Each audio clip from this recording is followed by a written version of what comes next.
6 million people have watched the moment on TikTok when Makenna Myler ran the mile in 5 minutes and 25 seconds, 10 days before giving birth to her first child. That is faster than most of us will ever dream of running the mile, and she did it with a baby just about ready to come out into the world growing inside of her. But what people don't know is that for years, Makenna wondered why she had put so much time and effort into running.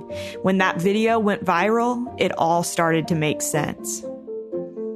Makenna Myler competed in track and field for BYU from 2011 to 2014. In June, just 7 months after having her baby, she finished 14th in a field of 44 runners in the 10,000-meter run at the U.S. Olympic Track and Field Trials in Eugene, Oregon. Her recent success earned her a sponsorship from ASICS, making her a pro athlete. In this episode, you may hear Makenna's baby in the background a few times, but I feel like it makes this episode that much sweeter. This is All In, an LDS Living podcast where we ask the question, what does it really mean to be all in the gospel of Jesus Christ? I'm Morgan Jones, and I am so excited to have Makenna Myler on the line with me today. Makenna, welcome. Thanks, Morgan. I'm happy to be here. Well, this is exciting because probably a lot of people that listen to this podcast they may not recognize your name, but once we start talking about who you are and what you've done over the past year, I think a lot of people have heard about you.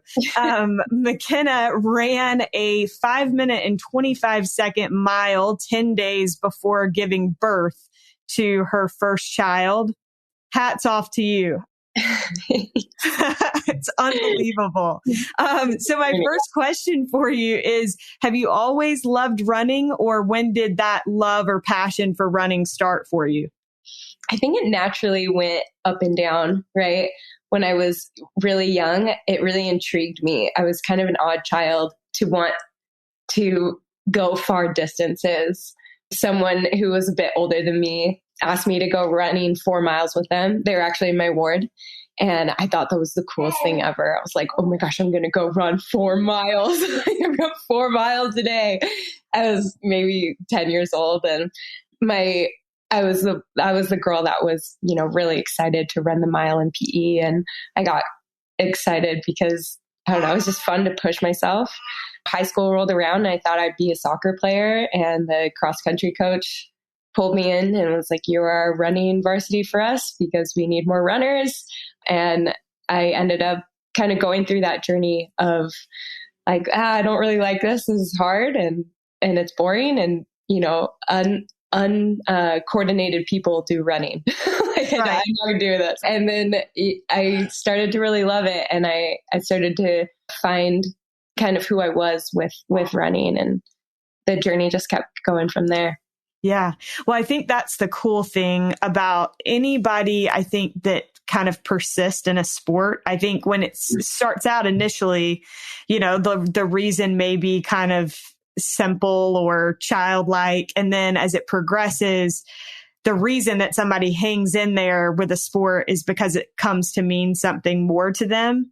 So for you today, why would you say that you run? What's your motivation? So, sorry, I do want to go back to that point you just made, because I think it's really cool that running is so similar to the gospel, in that there's this simple baseline that's like super easy to get into.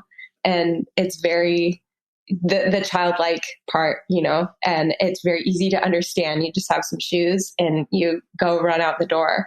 But then once you start getting into it a little bit more, and just like the gospel, you start understanding more, like layer upon layer, it really gets more intricate, and you understand yourself more as you get further into it. Just like the gospel, like the closer you come to God, I think the more you're like understanding yourself. Yeah. So anyway, so I just thought that was cool. I love that. No, that's awesome.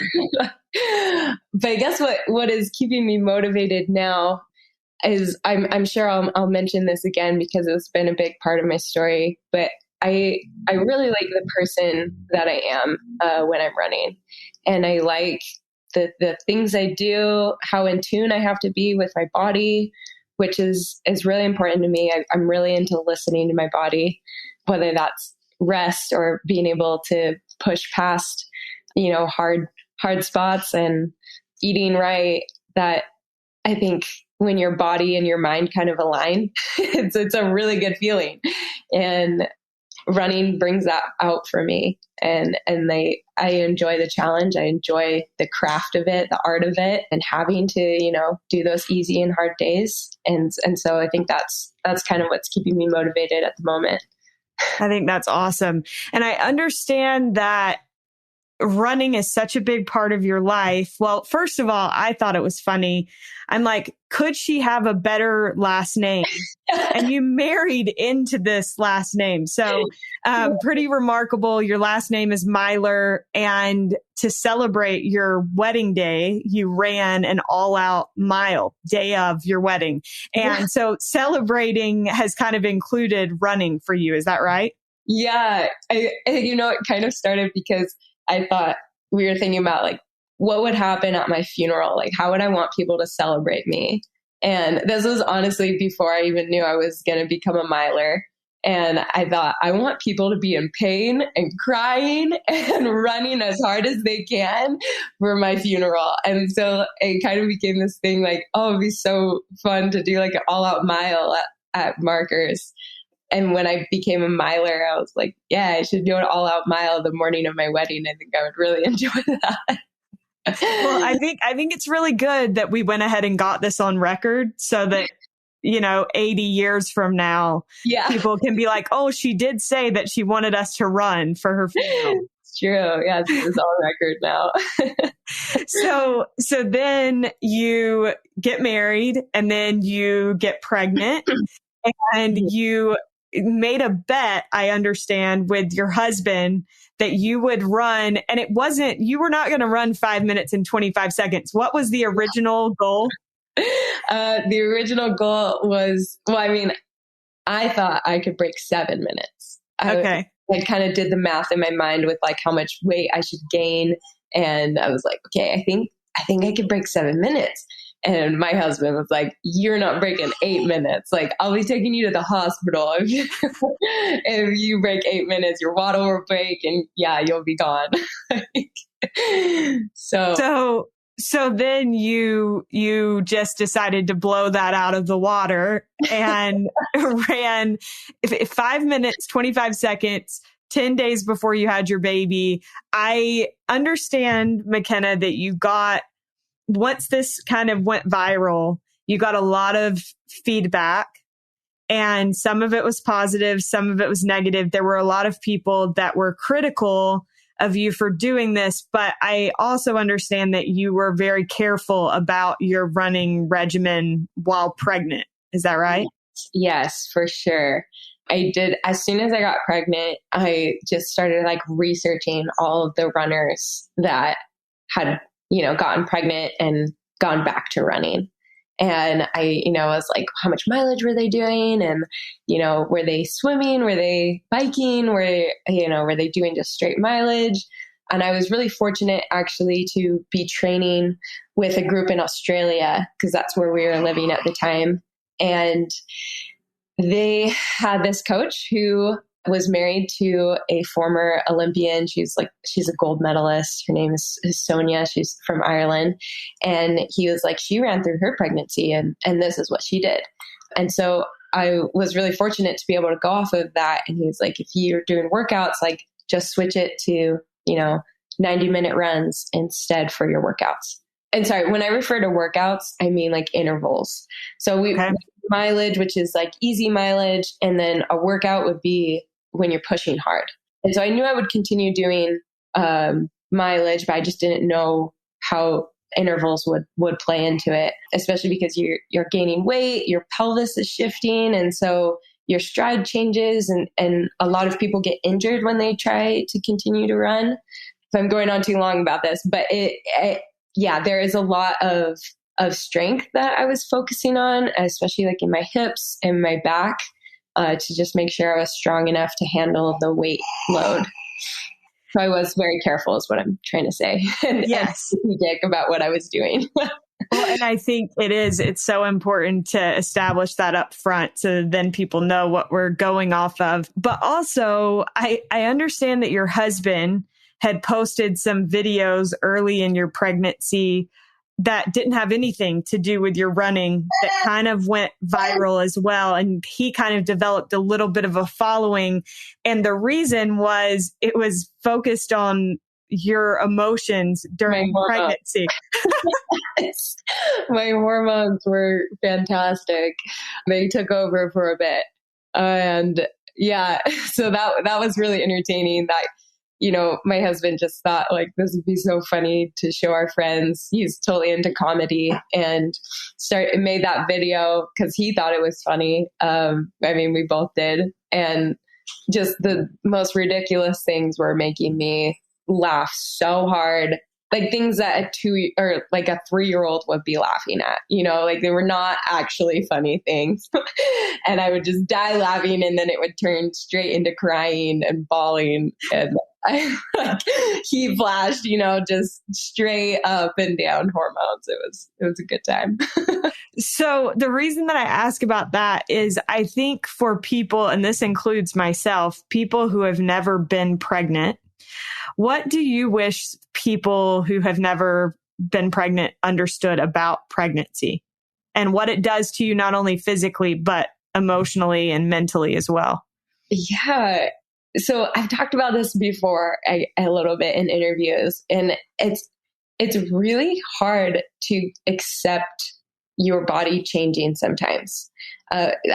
You can totally preface it and be like, I'm fine with my body changing. I love that my body's changing. I'm housing this child. Like it's growing, but like the reality of it, like feeling not quite as capable because you're like, not only are you gaining weight, but you're also like exhausted because your body is making a child.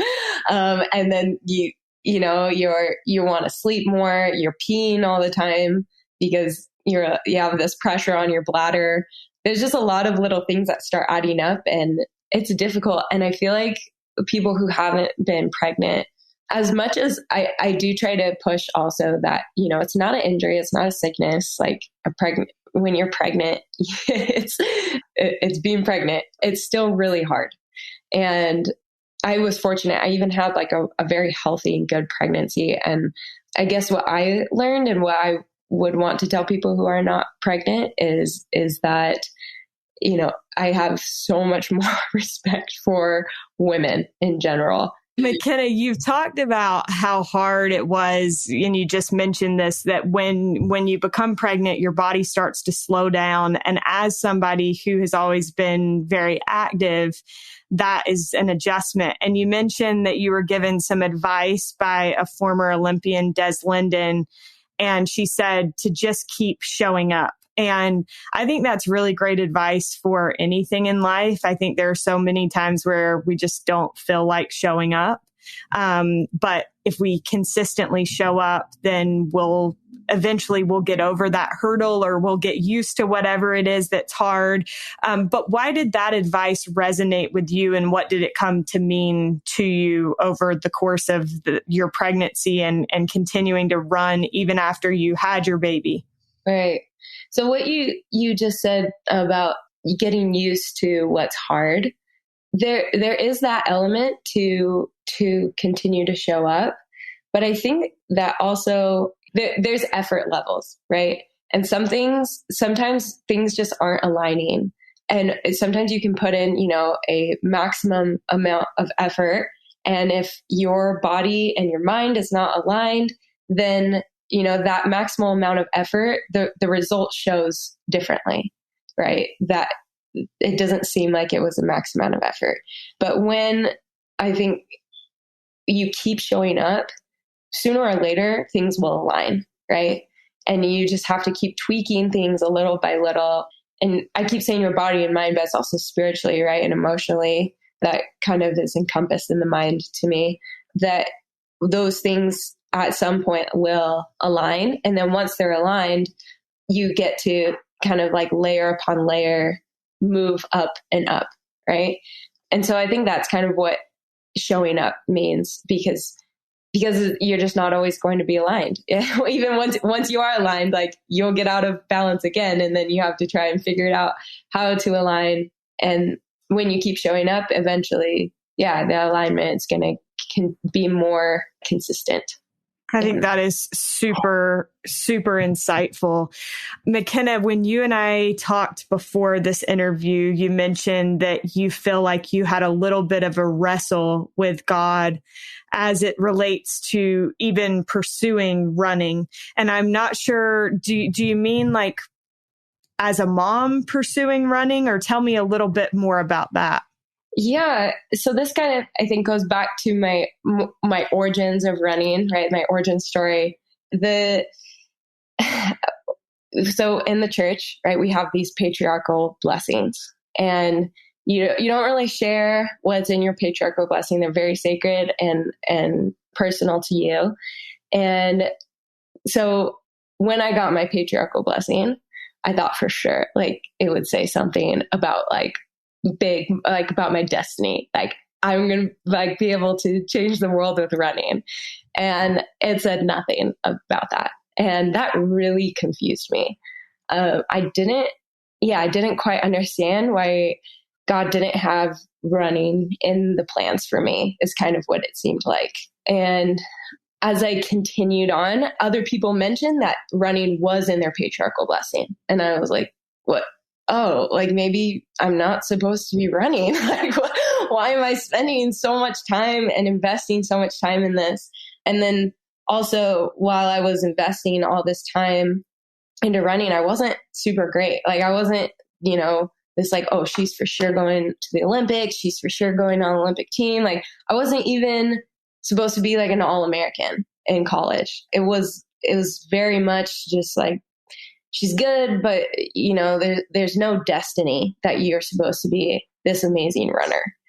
And I think I continued to pray about that with God and being like, I want to be an example. I feel this need, and I feel this like, what's the word? Void, I guess, that I'm filling with running. And I don't understand why I'm continuing to put in this, all this effort and all these hours. Because I was also, like I said, because I wasn't very talented, I was putting in a ton of hours, like a lot more mileage than most runners. And I still just wasn't super great.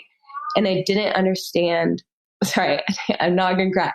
I didn't understand with God. I was like, I don't understand, like, why am I continuing like to sacrifice all these days where, sorry, when I say sacrifice, like, we'd go on vacation and I was the one like getting up at 6 a.m. to go running. And then, before dinner, I would do my second run, and just constantly feeling like, this is something I need to continue to pursue, but the results weren't showing. And so that was it's been, let's see, 2010 was when I entered college. And so, it's been like 10 or 11 years of that wrestle with God. Like, maybe I should just be done. Like, what is the point? And I think I kind of bartered in that I was constantly being like, I want to help. I want to influence people. I know I connect with people while I'm running, and like, how can this happen? And it was really cool because when that pregnant mile went viral, I told my mom, I was like, this is so interesting, because who would have thought, like, God's plan is just so different than what you think it's going to be. And it's like, who would have thought that, in my mind, I'm like, so in my mind, the faster you were, the more people listen to you, right? Because you're credible, the more you can help people. And I thought, the only way to do that is to go to the Olympics, to be a world, on a national and world level. And when that mile happened and that video went viral and people wanted to talk to me about it, I just thought, like, God's plan is so different than you think it's going to be. And like, how he knew that would happen. And that's how, I ended up being able to connect with even more people than I ever would have in my own little circle. So anyway, sorry, that's no, it's such a good story. And it's funny. I feel like on a really small scale, I had like a similar experience where my dream has always been to write a book. And hosting a podcast, like I didn't even know what a podcast was when I was like first approached about doing it. And I kind of thought like, oh, I'll never get to write a book. And then I got to write a book about the podcast, which never would have happened. Right. And so it's just funny the way that God works. And like you said, he works in ways that we don't even see coming, and we can't even see like how he's working in the story, but he is working all along. And I think he's very aware of what our dreams are. And sometimes I think with patriarchal blessings, it's such an interesting thing because we want it to say certain things, I think sometimes, and God knows what we want. And so I think sometimes it's like he wants what we want. Those are not the things he needs to tell us. That's just like me talking, but that's what I've always thought about that. Yeah. Well, he connects the dots differently than you would, right? And then also what you were saying about the patriarchal blessing is I learned that you get to take action into your own hands. Like you Absolutely decide what you want to do with your life. He is not going to tell you. And that was, a big switch for me that I'm like, wait, I get to create what I want. And which is. Yeah. Well, and I think a patriarchal blessing is not a fortune telling.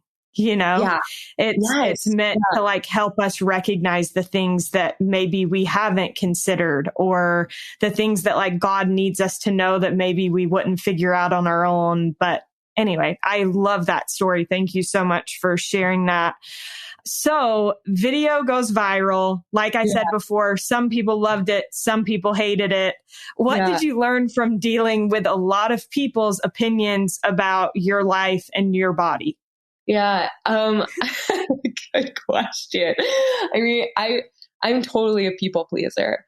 And so my initial reaction was a bit like, oh my gosh, some people literally hate me. They're just saying incredibly rude things about me being a parent and my decision making, and without knowing anything else about my story, right? Like, I'm like, I've been running for years before this. Like, it's not like I just came out of the blue and ran this mile. And also, it's a sport of knowing how to listen to your body. And like, I'm not doing something, that not going rogue here. Yeah, exactly. So that was, blowing my mind at the time. And then my husband was like, McKenna, come on, like, let's just read through these comments and like laugh about them. And, we started reading through them, and it really is quite comical thinking that these people know you. And I think it says quite a bit more about them than it does about you, right? Putting that into perspective. And I just, I guess I had a lot more space for people and their needs. And it actually helped us create. So I do an like emotional running program. It's like a beginner's guide. And that helped me and my husband create that, because we started to see people put themselves down. Like in the comments, they would be like, I can't even get up off the couch and this woman's running a 5-minute mile. And we're like, wait, this is so sad. Like, let's do an emotional guide where, people can connect with running and feel good about their bodies, and not use running as a weight loss at all, and use it more of an empowerment tool. And so it was cool. Yeah. We got to create that guide out of people's comments. That's awesome. Way to make something good out of it. Cause I know it's really hard, to have people give feedback. And what I've found is a lot of times it seems like you're kind of the easy target for somebody's bad day. Yeah. And And I think that's a really tough space to be in. But if you can take that and channel it into something positive, I think that's amazing. You mentioned just now, I want to ask you this. You mentioned that your husband also he was, I believe, a gymnastics coach when you guys met. Is that right? Yeah, he was. Yeah. He was the gymnastics coach at BYU. So yeah. Okay. So he's athletic and active as well. You've talked about how the key to your achieving this goal and being able to do everything that you're doing is communication between you and your husband. What does that look like for the two of you? And why would you say that exercise is a key part or important in your marriage? Yeah. So let's split this up and how it works. So we have, he works a full-time job. I'm trying to run as my job. And so that it's equal to about, a part-time job. And then we have a baby, and he also he does triathlons and Ironmans. And so his workouts take a while. And yeah, so we had to work how to split that up. And the communication part, that before I would just go run whenever I wanted and wherever I wanted because he was at work and I didn't have to work until the evenings. And, so we didn't have to talk about our schedules. And same with him. Like he didn't have to be like, hey, I have to be at work at this time because his work is also a bit flexible. And now because of COVID, he's been working from home a lot more. And so now, the day before I have to be like, hey, what's your workout? Give me all your details because I need to know where you're going to be, what time you're leaving. And then same thing for me, because it's also important. A lot of my running is by myself because especially in the beginning, I was just running out the door as soon as she was down for a nap. And then that's the other element, right? Your baby's nap schedule is not by the minute, like that your kid can wake up an hour later and then the whole day shifts that hour later. And so sorry, my husband just carried her out of the room and she was smiling really big at me. So anyway, we have to be like, hey, what work are you doing? What time's your work start? Where can I meet you? And then even for like my second day or my second run of the day, I have to, we're going to a friend's house for dinner. I'm like, okay, I'm going to run 6 miles down the road and you're just going to pick me up. I'll change in the car and then we'll go to dinner. Like it's just constantly fit. I'm like, we can find 40 minutes or like an hour and a half and like fit it in here, and then sometimes I'm waking up at 5 a.m. Just depends who needs a more quality workout, I guess, which honestly usually ends up being me because I'm more picky and I have to eat before I run. And so anyway, the communication had to go up a lot. Yeah. Well, I just think it's so admirable that both of you have been able to make that time for each other and to help each other in that. So what a lot of people may not know, Makenna, is that after having your baby, you made it to the Olympic trials and finished in 14th place. And I believe it was like the fastest race is it 10K that there had ever been? Mm-hmm. It was one of the deepest fields. And the reason that is because the marathon trials are usually in the same year. And the women in the marathon trials who don't make the team don't have time to really gain that track speed again. And they would be able to be at the trials, but they might not be as quick as they had wanted. Right. But because of 2020, the marathon trials happened and then they got a whole nother year to gain that track speed and then come down for the 10K, which is a big difference. So it made the 10K a lot deeper. There was a lot of women who qualified for the time. So what was it like for you to be there as a new mom? Wow. So, it was really great being there. I loved the experience. Like I was in awe with the women I was warming up with. Like, I'm like, oh my gosh, I follow you on Instagram. Like, you are amazing. Or, like people who, I've looked to for advice. And they were there, which was, it was just incredible to be there. But I think more so what that meant to me was, rather than the accomplishment, the outcome that happened, what was so cool and what I had kind of envisioned this whole time was the person I had to become to get there. And that to me was way more of a big deal than like accomplishing that goal. Was, who I had to push myself to become, because I really, like, before the trials, I mentioned I was in Australia and working with this coach who was letting me run with his club.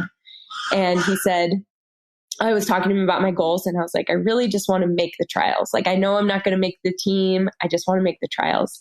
And he looked at me and he's like, I'm not saying it's impossible, but it's going to be really hard for you to do that. So I really wasn't at that level before I was pregnant.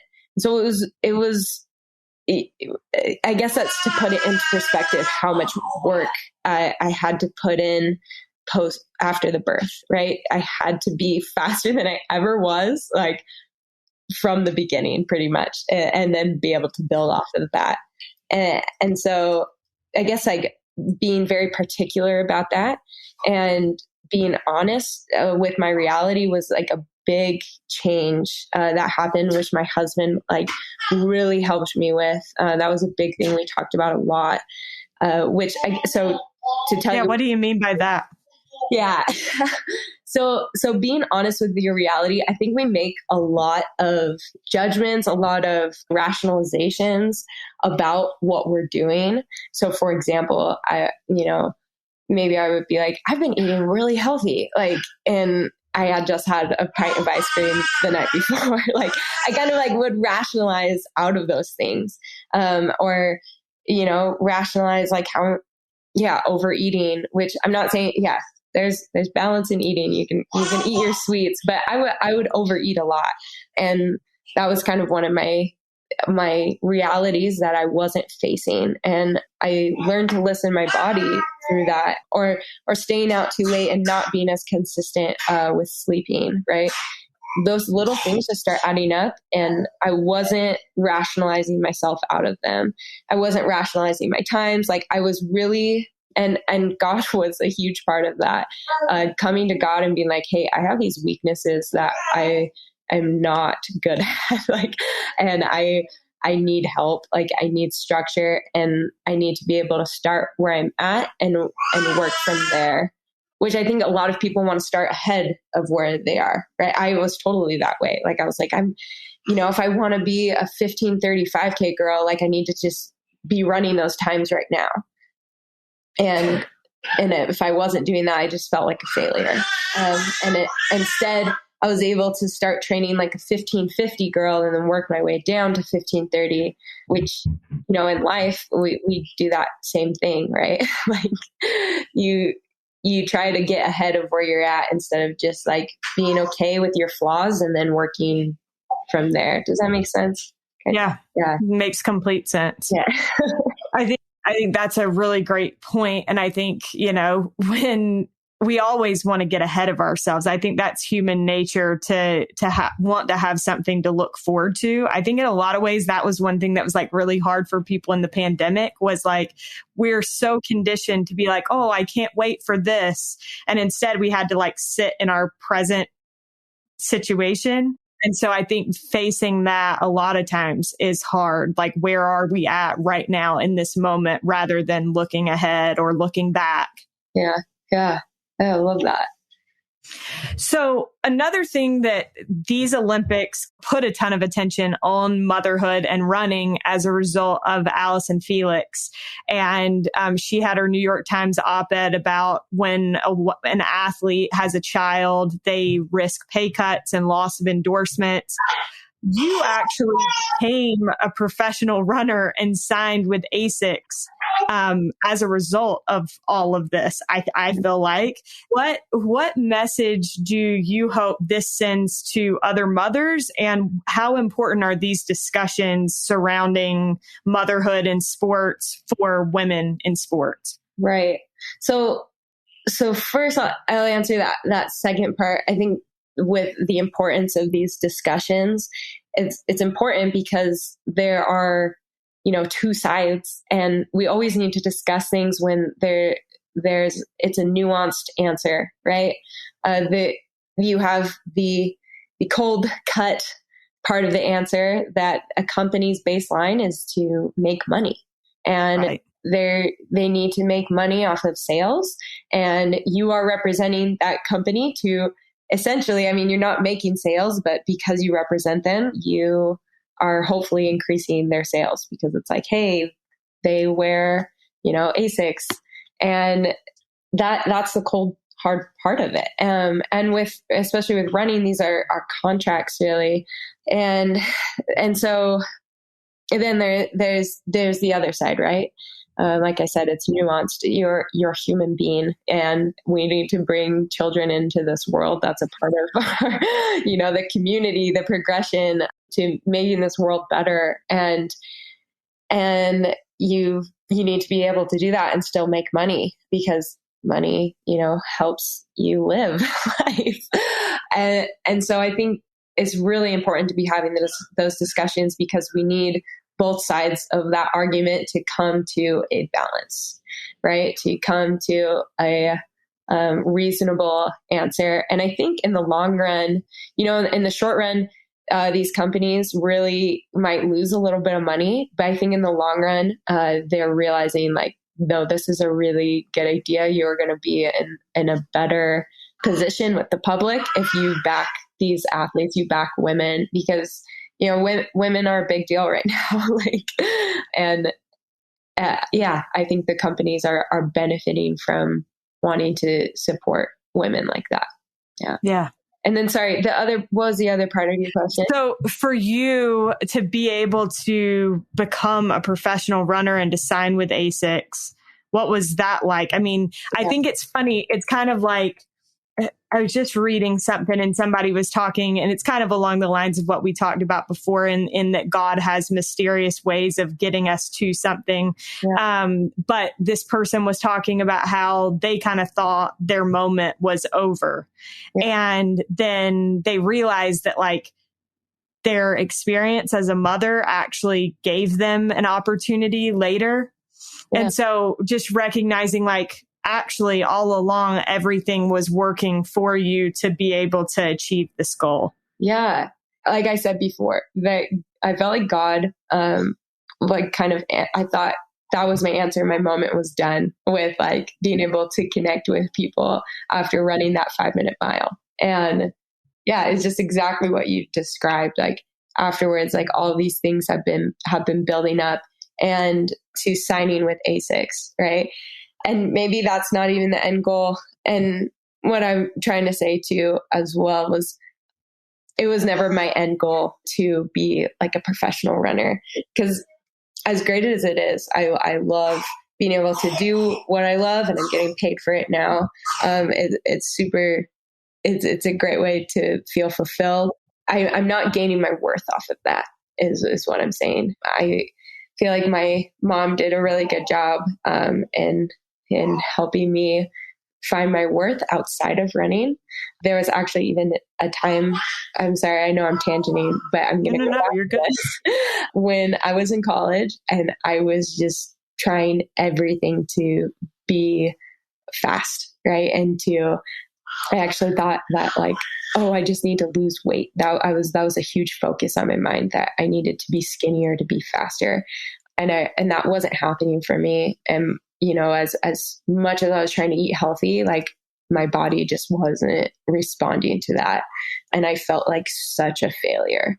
And I just remember I was bawling into my mom's arms, and I like was kind of like getting a little bit uncontrollable. And she went and got my dad, and he came in to give me a blessing. He had no idea what was going on even, really. And when he gave me the blessing, sorry, this is a really special moment to me, but he gave me the blessing, and moments before I had been kind of like rocking and just saying like, I'm a failure. I like that, just that, those words just kept like repeating and coming out of my mouth. Like, I'm a failure. I'm a failure. And when he came in, I had stopped talking, but he came in and said, sorry, he said that. He was like, God knows you're not a failure. And yeah, speaking those specific words, like knowing that like God knew who I was. You know, my mom repeatedly was very adamant about, you know, like, let's just quit running. Like you should be done running. Like you can do anything else you wanted. Like if you don't love it, like you don't have to do this. And, you know, I would come back at her with like, no, I love this. I don't care if I'm not good. Anyway, so that was, you know, that was a really special moment for me. And there was, you know, multiple experiences like that along the way that I realized that, you know, I don't need to get my worth off of how fast I am, but I do love like who I'm becoming. Like I've mentioned before, I do love who I am, like when I'm running. And so I'm going to continue to do this. So anyway, I had to tangent that because as great as it has been to sign with ASICS and to, you know, continue this sport on a professional level and compete with these women, it's more been about the level I've wanted to be at with myself and like the level I've wanted to compete at. That has helped me, bring more fulfillment into my life, like in what I have to do to be at that level. That's awesome. Yeah. Makenna, I am so grateful to you for sharing your story and personal things with us. My last question for you is, what does it mean to you to be all in the gospel of Jesus Christ? All right. So with the gospel of Jesus Christ, there have been a lot of opinions, especially in this last year, right? That I think a lot of people have been shaken about because there's a lot of answers that there's a lot of nuances, right? That are happening and we don't have all of the answers. And being all in to me is really focusing on what I do know and focusing on Jesus Christ, our Savior. And I think that when you keep that connection and you keep that personal relationship that you have with Him and God, that when things don't make sense, you can still be all in with those two. You can still have understanding with your relationship.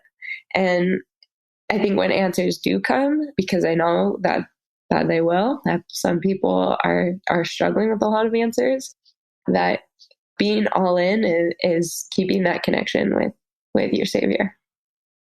I love it. Thank you so much. Makenna, you are a delight. Thank you so much for being with me. Morgan, thanks for asking those questions. It was really, really fun talking to you. We are so grateful to Makenna Myler for joining us on today's episode. If you're interested in purchasing the running and emotional fitness guide Makenna has created, you can find her on Instagram. Her account is Benz Makens, BENZMAKENZ. We'll also link her profile in our show notes to make your life easier. Thanks to Derek Campbell of Mix It 6 Studios for his help with this episode. And thank you so much for listening. We'll be with you again next week.